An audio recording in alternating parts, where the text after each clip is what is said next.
You have to remember that you get what you pay for. And so if it seems too good to be true at your production facility, there is a good chance that it probably is. The Business of Apparel podcast is your one-stop shop to learn how to launch, grow, and scale your apparel brand. I'm your host, Rachel Erickson. Now let's jump in. Welcome back to the Business of Apparel podcast, where today we're going to talk a little bit about manufacturing and production and 3 red flags that you can look out for just in case you feel like you're getting too good of a deal, right? You get that quote and it's really, really cheap, or you get that timing and it's really, really fast. And you think this is way too good to be true. Like, I wasn't expecting this. I want you to know that there's some digging to do if you get into a situation where you feel like this is maybe above and beyond. Because when you are partnering with a really good manufacturer, everything starts to feel really realistic. Things feel like they should. There are no promises that can't actually be made. You are working together in tandem. A good manufacturer will be honest and real with you and won't lie to you about what they can actually do for you. So the first red flag that I really want you to be aware of is that when you are working with a manufacturer and you're going through the development process, you're going through the sampling process, they are doing all of that work in a sample room. So they've got their best sewers, their best heat transfer experts, their best production checkers, their best merchandisers. Everybody who is at the top of their game works in that sample room so that as you go through development, they can do one-offs really easily. They can make the updates that you need pretty fast, and you can go through your design and development process smoothly. It's meant to give you a perfect sample, or what we sometimes call in the industry, a golden sample. Now, you can use that golden sample. It should be your pinnacle. It should be that perfect product, the most perfect option, the most perfect version of what your production should look like. And that should be signed off on by you and by the manufacturer or factory to say, this is our golden standard. This is what we are trying to make every other garment look like. It'll usually be pinned up at the end of your production sewing line along with your tech pack so that as the sewers are working through your production, they can come look at it. They can come check to see what a perfect version should look like. Now, the thing about this is once your development is approved, you've gone through your size sets, you've gone through your pre-production sample, you've signed off on that golden sample, it then goes to the production floor. And there are different sewers there. There is a different setup there. There are different machines there. It is built for efficiency. And so that perfect sample sewn by the best sewers in the facility no longer is being sewn by the best sewers in the facility. They are handing it off to people who are fast, who are efficient, who can get stuff done on the timeline that you've now asked for. You started your apparel brand a few years ago with a vision. And maybe you've thought to yourself, I should be able to figure this out on my own, right? Or maybe you've been searching for a quick fix, like a new manufacturer, believing that's the missing piece. But what if the real problem isn't your manufacturer? What if the secret to scaling isn't doing more, but doing it differently? What if you could stop wasting money on the wrong things and avoid costly mistakes? What if you could gain insider knowledge and community support from a team that has over 70 years of combined experience working for the hugest brands on the planet? Introducing my masterclass, Secrets Behind Billion-Dollar Apparel Brands. This masterclass is for you if you're ready to stop feeling stuck, frustrated, and insecure. It's time to stop putting out fires and start building a profitable, fulfilling brand that can stand the test of time. Join me and learn the real talk, transparent mentorship that the industry doesn't offer. Discover how to create a brand that works for you, not the other way around. Go to thebusinessofapparel.com/secrets and sign up today. So if your factory is promising you at any point that every single garment or that your production is being done in the sample room or every single garment is going to actually look like that perfect sample, I want you to do a little bit of a reality check for yourself. Number one, you need to protect yourself with a vendor agreement. And you need to protect yourself with a dialed in tech pack. We were in a board meeting just yesterday where someone asked, should I be making iterations to my tech pack every single time we go through a prototype round? And the answer, hands down, absolutely, definitively, is yes. Every single time you make changes to a garment, your tech pack needs to reflect it. So the way that we do that here at Unmarked Street for our clients is we have an initial tech pack. It has a date on it. It usually has a V1 in the name for version 1. This is our initial version 1 tech pack file. When we get that first prototype sample and we go to update that tech pack, we make a copy of version 1 file, and then we rename it V2 with a new date on it. And now that is our P1 change tech pack. So any measurements that we updated, anything that we needed to change on the sketch, that is our second file. And Jessica, who's our lead product developer here, brought up in our meeting yesterday that it is really good practice to keep all of your old files. So if you need to save them in an archive folder or whatever you need to do, because every once in a while you will get a prototype where you realize I was in much better shape last time. Like I should just go back to what I had on the books in my tech pack last time. And if you have that file handy and ready for you, that is going to make your life so much easier. So instead of overwriting what you've done in your file every single time, we really recommend that you make a copy and then rename it like version 2, version 3, version 4, however many versions you need as you go through the development process. Ultimately, at the end of your development cycle, you will have a final pre-production tech pack and that final pre-production sample that, again, you're going to sign off on as your golden sample. Those two pieces are going to be key for you if you have a sturdy vendor agreement also in place that says, once we sign off on pre-production tech pack and sample, my production needs to be within these tolerances of that perfect version. So you will have tolerances listed on your measurement page, and it will say, my chest total circumference needs to be within a 1/2 inch of that perfect measurement, or it is outside of tolerance. And if we have more than 4 items on garments that are outside of tolerance, we are going to call those B or C grade goods. Now, B grade goods are usually goods that you can still sell. They're not like so damaged, they're not so bad that you can still put them on your shop floor, you can still put them up on your website, you can sell them. They're just not what you asked for. They're outside of tolerance, they're not that good. And so those B grade garments that you are going to receive can be usually gotten at a discount. So if you have that in your vendor agreement, you have that in your contract, you can say B grade goods means that I get a 20% discount on every single item that is a B grade good. Whatever it ends up being, you need to negotiate that with your factory in your vendor agreement. C grade goods or lower are goods that you cannot usually sell. They are so damaged, something is so wrong with them, the measurements are so far off that the garment doesn't fit. And then in those cases, you also need to negotiate with your factory what happens. A lot of times, either they will be responsible for remaking those goods for you at their own expense. So if they need to buy more fabric, they need to buy more trims, that's on them to actually buy those things for you and to replenish your inventory with usually with A goods, but minimally with B grade goods that you can sell. And then the alternate that you could do there is that they are going to refund you for those units. And so putting all of that into a vendor agreement, negotiating that with your manufacturer is really, really key, because if you go to inspect all of your units and you have issues because they promised you that everything was going to look as good as that golden sample, and you didn't know that everything was actually being sewn in a sample room, not on the production floor, that could cause you issues down the road. So protect yourself, know that information, and we're making sure that you have it here today. The second red flag that I want you to look out for is if your factory is offering to manage or create or do all of your tech pack work for you and then will not share it with you. This goes for patterns too.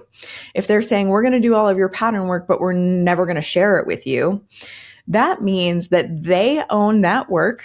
It means that your company does not own that tech pack. It does not own that contract. It does not own that pattern. And at the end of the day, that also means that your company doesn't really own that garment. They are producing it for you, but you didn't come up with all of that work, and they are not giving you ownership of it. So those are big red flags. Now, I meet with so many of you who are utilizing your factory and your manufacturer to do tech packs, to do all of the development, to do all of the fittings, and then to do all of your pattern making as well. In best practice, we at Unmarked Street really like to insist that you own your own tech pack. You need to create your own tech pack. If you aren't sure how to create a tech pack, I want you to get a hold of me. I want you to send me an email, hello@unmarkedstreet.com. I want you to let me know, I don't know how to create a tech pack. I really want to learn how to create one. We're going to get you the resources that you need, okay? Because you have to own that contract if you want to own that proprietary garment at your facility. Now, there's a whole bunch of stuff that we can go into on NDAs and confidentiality and whether or not anybody really owns an apparel design. Like, has it really not been done before? We can totally go down that rabbit hole some other time.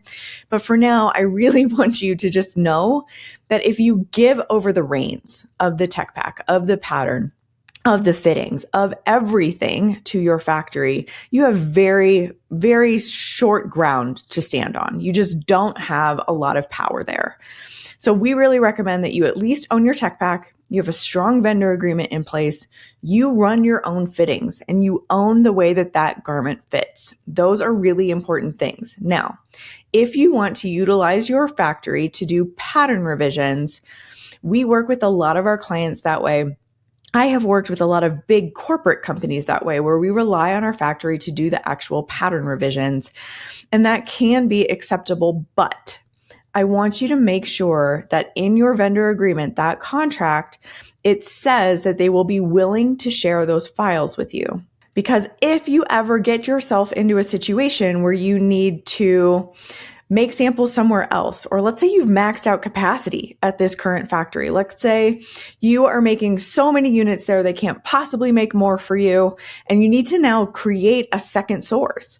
I need to make more of these. These are in such high demand. My customers want them. Like, they keep selling out. You can't make more for me, so I need to go make more somewhere else. You're going to need them to share that file with you. You're going to want that pattern to be able to send to your second source so that you can have dual manufacturing, so that you can be making them in both places.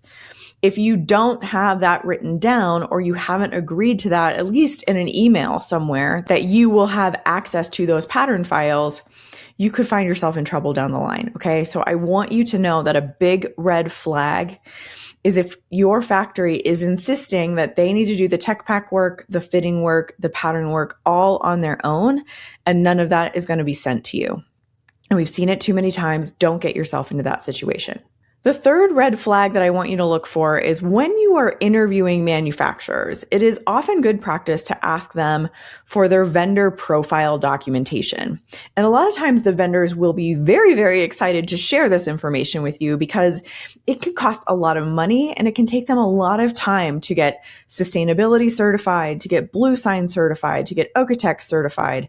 And they're very, very happy to share that information with you. A lot of times too, if their facility is up to snuff, they're more than happy to share pictures because they're really proud of the work that they're doing. So if you ask your manufacturer to send over some photos or to walk through the facility with you on video, let's say you want to FaceTime with them and you want to see the facility on video, or you want to see their vendor profile, or you want to see their sustainability certifications, and they refuse, that can also be a big red flag. Now, there can be some really bad stuff at play there, right? Like, we could be talking about child labor. We could be talking about really bad business ethics, and you don't want to get yourself into that situation. If they're refusing to show you their facility, there's something going on. Now, it doesn't have to be that bad, right? It could just be that their facility is really, really dirty, which means that they're unorganized. There's a chance that your stuff is going to come in dirty. There's a chance that they're going to lose things on the floor because there's just fabric scraps and threads all over the floor. I've seen it before, and we actually tend to walk away from those manufacturers. The best facilities, the best way to know that you are with a good manufacturer is their floor clean? Put in the hours, you've mastered the fundamentals, and your brand is no longer a passion project. But somewhere along the way, the hustle that got you here started to feel like a trap. You're building a business, not just making clothes, and you're starting to wonder if you'll ever crack the code to consistent, profitable growth. What if I told you that industry's top brands aren't just working harder, they're working smarter, with a clear blueprint for everything from line planning to streamlining their supply chain? This is the insider knowledge that's typically kept behind closed doors, but now it's accessible to you. Introducing The Board, an annual membership designed to give you that strategic advantage. Led by a team with over 70 years of combined experience, we provide the honest, real talk mentorship you need to move from busy to truly successful. We'll show you how to focus on the small, consistent actions that lead to massive progress, helping you build a legacy without the burnout. It's time to stop second-guessing yourself and start building with purpose. Don't pay attention to the chaos. Pay attention to what actually matters. Join the board and unlock the proven systems that will transform your brand. Go to thebusinessofapparel.com to find the option that's right for you. I can't wait to see you in there. Do they have a process for picking up all of those extra threads, picking up all of those fabric scraps and doing something with them so that they remain organized, they're not distracted by a mess around them, and there's no chance of your garments, your production units, getting dirty themselves? That is the best key indicator. And so if you walk straight into a factory and you see that there's just stuff all over the floor, that might be worth kind of ticking off in your head as, ooh, this could be a little bit of a flag for me. The other thing that could be happening if they don't want to show their facility to you is that they're actually an agent and they are not producing any goods at their facility, which means that they're taking a cut of your profit margin and then they're selling it out to manufacturers and facilities that they know about. Now, this happens a lot. And there are a lot of brands who choose to work with agents. There is nothing wrong with that if that's what you choose to do. Just know that there's a portion of what you're paying that goes to the agent. It doesn't go directly to the facility. So you're actually paying a little bit more in your FOB price or whatever pricing that you're being given to pay for that agent's work. And usually that agent will then help facilitate, like, okay, you've got this style coming in. I've got a factory that's an expert in this type of woven that you want to create. Maybe they do outerwear.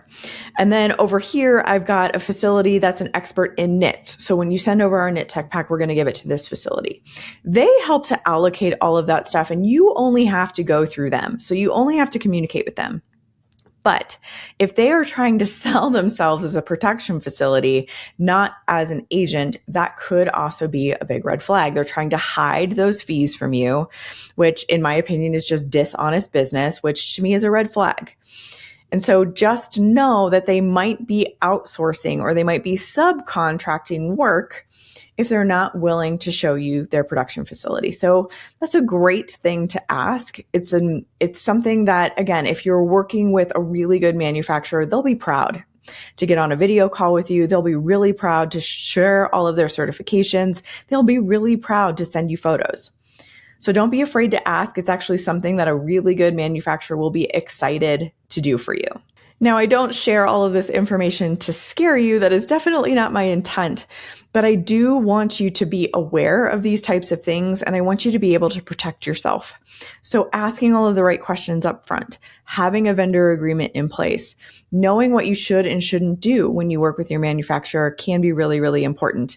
And if you are not sure what questions to ask or you're not sure what step to take next, I invite you to come join the board where we are helping brand owners just like you to weed through all of the messy parts in the apparel industry.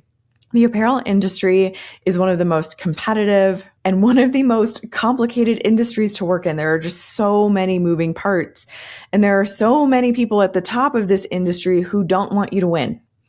They want your market share. They don't want you to succeed. And I'm so sorry to tell you that. I hate to be the bearer of bad news, but there's a lot stacked against you as an emerging apparel brand.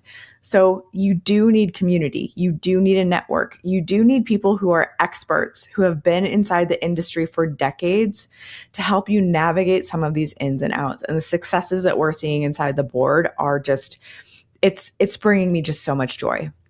I love seeing what our members are doing. I love seeing how much progress they're making. I love seeing that they are just skipping over that messy mistake and trial and error part of their business because they have a team. They have a dedicated board of advisors. They have a dedicated community surrounding them who is helping them every single step of the way. We would love to help you too if you are in that boat. You can head over to thebusinessofapparel.com/join to check out all the details about the board. Thanks so much for being here with me today. I hope you enjoyed this episode.